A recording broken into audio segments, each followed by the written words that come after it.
Magandang araw po sa inyo lahat mga kababayan, at gaya nga po ng naipangako ko sa inyo, ngayong araw ay papasyal ko kayo dun sa farmhouse kung saan tutuloy ang Pugong Biyahero Team. Kaya naman, let's go!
Ayun po mga kababayan, so pupuntahan natin yung farmhouse na ipinapagawa po natin. At ayan, kung nakikita po ninyo, hindi pa siya tapos kasi nga medyo marami pang kailangan tapusin. Pero siguro kwentuhan ko muna po kayo tungkol dito sa farmhouse na ito.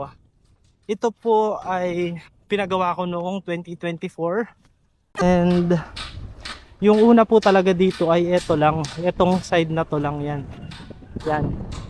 Ito lang po talaga yan, kasi kwarto lang yung original na gusto ko dito sa farm. And then yung kwarto na yan po kasi is nandyan na yung CR, nandyan na yung damitan niya. Tapos yung lutuan niya dati is yung dulo na yun, yung hindi kulay white, yun po yung dating lutuan. So nakahiwalay lang siya. Kaya naman ngayon, dahil pupunta nga po ang Pugong Biyahero Team, so nung back in 2024 po kasi, ginagawa kong parang work from home. Diyan po ako nagtatrabaho, nag-o-office dito sa kwarto na to. Kaya lang, netong kailan nga po, pinapabalik na din po kami dun sa office. Kaya naman, parang ang ginawa ko, in-stop ko muna yung pagpapagawa. This time po kasi, yun nga, pupunta kasi ang Pugong Biyahero Team. Kaya naman nag-decide ako na ipatuloy na yung pagpapagawa ng farmhouse ko na ito. So kung makikita nyo po yung paligid na yan, ito, pakita ko muna po sa inyo. Ayan. So meron siyang mga steps dito, malalaki yung steps niya, pero dito talaga yung main step niya. Medyo mataas pa to. Lalagyan lang natin ng something dito sa baba, dito, para hindi ganun kataas yung first step. And then kung makita nyo po yung farm na yun, ayan, yung farm. Iikot ko muna po kayo dun sa view ng farm. Actually, makikita nyo po yung kabila, meron ng ibang may-ari niyan. And then, mamaya ipapasyal ko po kayo dun sa kabilang area na yun. Kasi may mga ipinatanim po tayo dun para sa pagdating din ng Pugong Biyahero Team. Steps po dito na malalaki. And ngayon, sa ngayon minamasilya.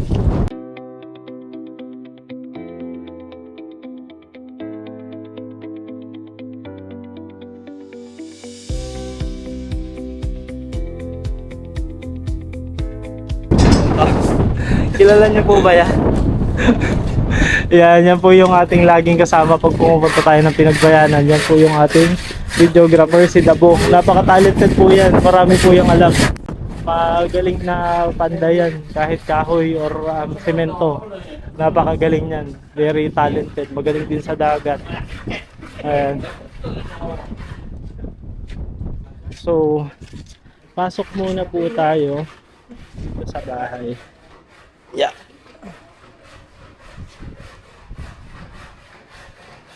Ayan, so ongoing yung construction. And then sabi ko nga po itong area na to kasi ay kusina, ayan. Ayan o, nandyan yung ating lutuan, saka yung lababo. Ang ginagawa po nila sa kasalukuyan ay ang kisame. So ikikisame po yan. Yun yung ginagawa nila ngayon nila Dabo. Saka si Kuya Eddie, ayan. Sila yung magkatulong na gumagawa ng kisame. Tapos after po ng kisame, eh ang pintura, and then papunta na tayo dito sa flooring. Etong ipapatiles natin yan after na mapinturahan yung mga wall. Tapos, so ito po yung kusina. Ayan. Hindi pa rin tapos. Ito parang meron po siyang bar nakaharang dyan. Gagawin po kasi natin siyang bar counter. And then, eto bintana. Kinveran lang po muna namin ng ano ngayon. Yung plywood na yon, yung kung makikita ko po, yun, yung plywood na yun, kinoveran lang po namin kasi napakalakas po ng hangin dito. Kasi nga, pag open nyo ng window na yan, ayan, kita nyo na yun ng ayan. So, pasensya na po kayo kasi makalat talaga. Well, ganito naman talaga pag nagpapatrabaho, makalat. And then, etong window po natin, kakaiba to kasi customize ko talaga to.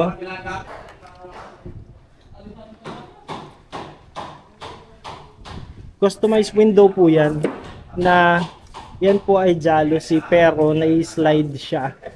Yan. Pina-customize po natin yan. Kasi nga para hindi nawawala ng hangin. And then pag nakita nyo po dito sa likod, ayan o. Ayan, paano ng bundok na po yan. Ayan, hindi pa natin mapaayos. Though napalinis ko na para lang hindi masukat. Pero kailangan pa pong ipaayos yung ano na to. Yung likod na area nito. Ayan, may nagmamasilya din doon. Si Paulo. Paulo! Ah, so, nagmamasilya din sila. Yung likod. So, yan. Ito po yung nagiging kitchen area. And then, ito yung living room. And then, maya-maya pakita ko po sa inyo yung kwarto na matagal po yun na nagawa. Yun yung po natagawa dito sa bahay. Ayan, pasok po tayo dito sa room. Actually, ito po yung kwarto. Originally, ito lang po talaga yung kwarto. Kasi nga po, hindi naman talaga to bahay originally yung design ko dito. Talagang kwarto lang siya. Kasi nga gusto ko na dito ako nag-office nung panahon na nag-work from home pa ako. So, eto, meron po siya ditong salas. Parang meron siyang sofa na nandyan, no? Nakita yung farm. And then, ito po yung bed niya. Ayan. Ito made of ano po to? Nara. Made of Nara po to. Tapos kung mapansin nyo, yung finish niya kasi rough lang talaga. Rough finish lang. Kasi gusto ko na parang industrial yung itsura niya.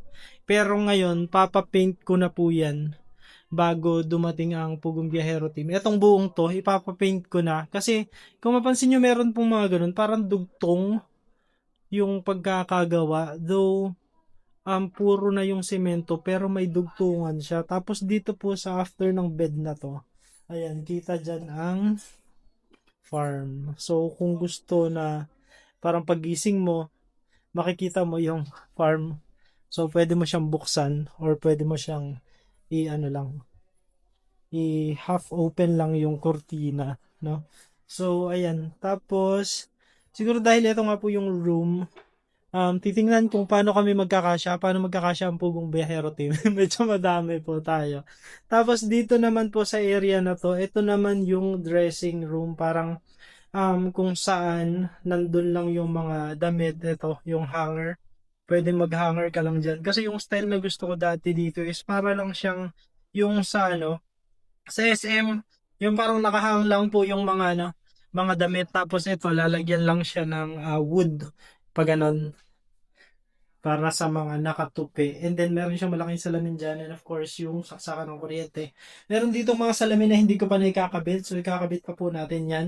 So after po neto, nandito naman po sa left natin ang CR. Ayan. So yan po yung CR natin. So meron na dyan na naka-ready na salamin. Ayan. Pasensya na kayo, medyo makalat pa po dito kasi nga marami pa nagtatrabaho. Wala pa pong tumitira dito ngayon. Hindi din ako dito nag-i-stay. Doon ako nag-i-stay sa bahay, sa bayan. And then ready na yan. Meron na rin siya ditong CR. Ayan. So meron naman siyang ayan. Meron siyang flash kasi may source naman po tayo ng water. Tapos meron din siyang bidet and then meron siyang shower dito. Tapos dito is kita din yung meron din siyang makikita mo yung farm. Habang naliligo ka, pwedeng kita mo sila. Pero hindi ka po kita dyan kasi one way naman yan. One way yung glass na yan. And then meron ditong provision for bathtub. Titingnan ko po kung kakayanin ko pa na mailagay siya bago dumating ang PB team. So, malaman po natin yan. So, yan po yung buong CR. Medyo may kalakihan siya, yung CR. Okay, so yan. Tapos ito. And then, sa ngayon, nandito pa po yung ibang mga gamit. Even yung ref nandito pa. Kasi nga, dahil walang tumitira dito, inilagay muna namin lahat ng gamit na nandoon sa kusina, yung nakahiwalay dati, nilagay muna namin dito. So, yan po yung kabuuan ng room naman.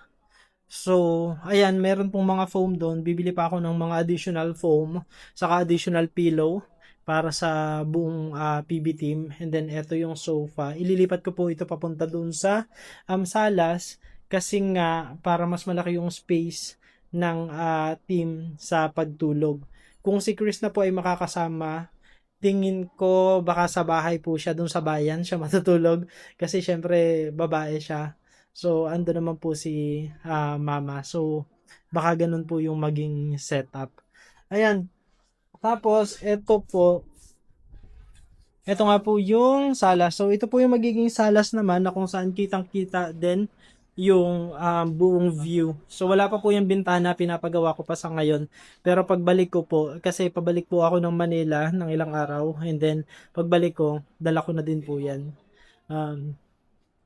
Yung bintana. Ayan. Ayan.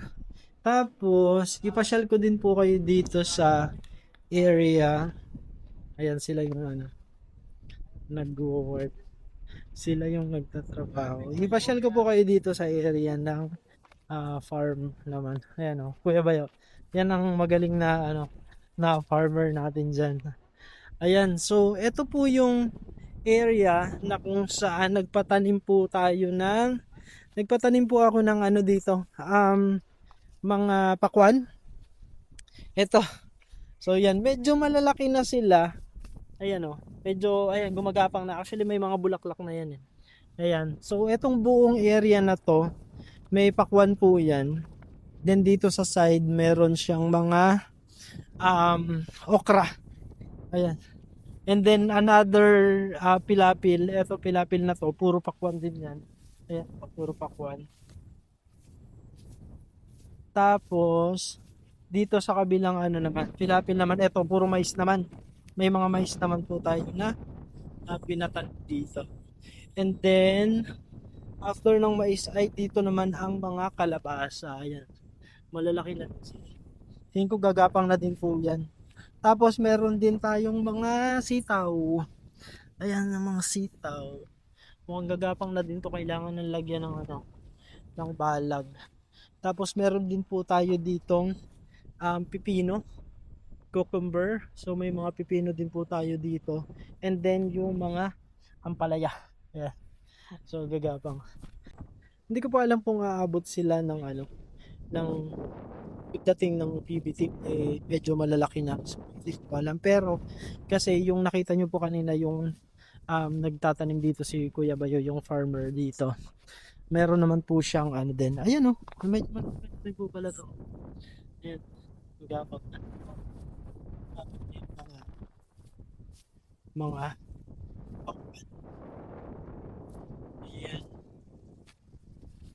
So ayan po, pinipinturahan pa nila ngayon or minamasilya. Tapos after nyan is pipinturahan. And then meron po akong ipapakita sa inyo dito.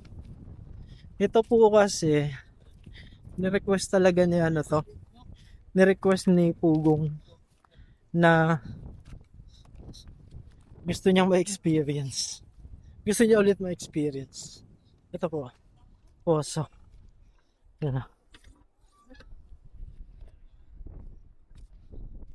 Gusto niya daw ulit ma-experience ang poso. Gusto niya maligo yung PB team. Ayan, kaya hindi po natin tinanggal.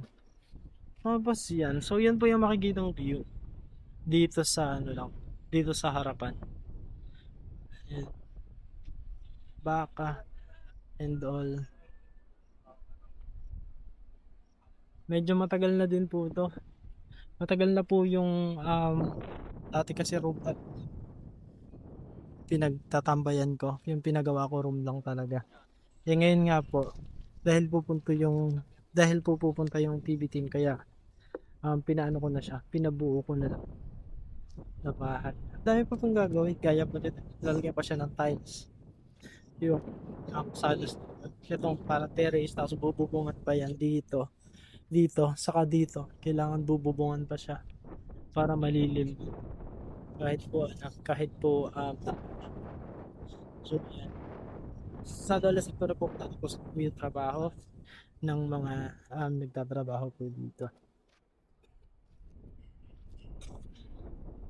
So yan.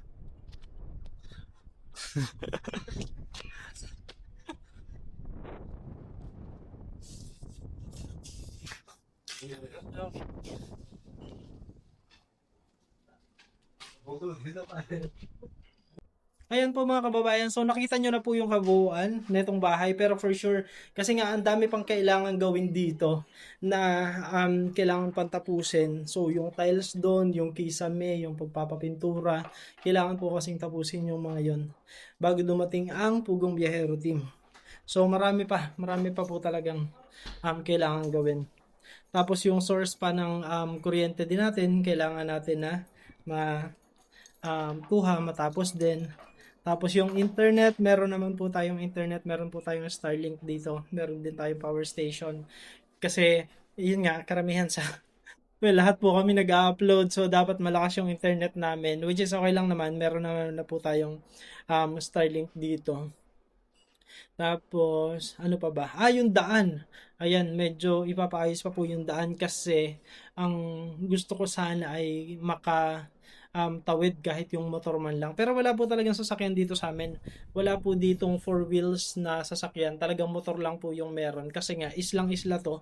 Wala naman pong sasakyan na makakapagsakay ng four wheels na sasakyan dito sa amin para makatawid dito sa isla. Wala po talaga. Kaya makikita nyo po puro motor. Motor lang po yung meron dito po sa amin. Ayun. So madami pa, sa mga susunod po siguro update ko kayo kung ano na yung pagka may mga konting nabago na or yung kung paano nagpa-progress yung pagpapagawa po natin netong farmhouse. Ano po? So, yun. Sobrang excited na ako kasi feeling ko sobrang dami talagang magagawa ng Pugong Biyahero Team dito. Pero bukod po kasi dito, dun sa mga 50 meters from here, is makikita nyo po yung dagat. Meron din po akong property doon sa tabing dagat na beachfront po yun na pwede namin paglagyan ng tent at kung saan pwede po kami makapag-stay doon ng matagal. Pero siguro saka ko na lang po ipakita sa inyo pag nandito na yung Pugong Biyahero Team. Tapos, yun, isa pa sa itinerary nga po natin, yung pinakita ko nung isang araw, yung magandang isla po dun sa kabila na napakalawak naman po ng buhangin. Ang plan ko po is mag-overnight doon, mag-tent, camping, yung buong Pugong Biyahero Team, makapag, anong tawag doon?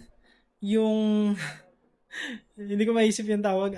Bonfire, yun. Makapag bonfire po ang Pugong Biyahero Team doon. Tapos makilala din ni Pugong saka ni Chris na yung dalawang katutubo na kabahagi noong ating younger Chris Pau na para sa scholarship ng Chris Pau. So, ayan po mga kababayan, napakadami pa po talaga, napakadami pang kailangan gawin dito. Kaya nga po sinasabi ko sa inyo na napipressure ako, kinakabahan ako kasi hindi ko sure kung talaga matatapos siya. Pero pipilitin po natin talaga na matapos siya bago dumating ang Pugong Biyahero Team. Anyway, meron pa po tayong isa at kalahating buwan na bago sila dumating dito sa Talawtaw kasi yung una nga pong pupuntahan namin ay doon sa kabilang isla kung saan meron po kaming homecoming. Yun po ay mula March 23 nandoon na po kami sa kabilang isla, and then pupunta po kami dito sa isla ng March 29. Ayun, doon po sa mga nagtatanong, yun po yung date ng pagpunta po namin dito sa Mindoro. And then, dito po sila mag-Holy Week. And then, after Holy Week po, saka po sila babalik ng Calatagan and then ng Davao. So, yun po mga kababayan. So, hanggang dito na lamang po muna. Yun po yung update doon sa pagpunta ng Pugong Biyahero Team. Kaya sabi ko nga po talaga, ang dami-daming pang kailangan ihanda, ang dami-daming pang kailangan gawin. Kaya medyo na-pressure ako. Pero okay lang po yun. Kakayanin po natin na matapos yan. And hanggang dito na lamang po mga kababayan. Bye. Hanggang dito na lamang po mga kababayan. Muli po kung nasa sungpanig man po kayo ng mundo, magandang umaga, magandang tanghali, magandang gabi, magandang araw po sa inyong lahat. At ang lagi po namin dalangin ay lagi po tayo lahat i-bless ni Lord. God bless us all. Thank you everyone and have a good day.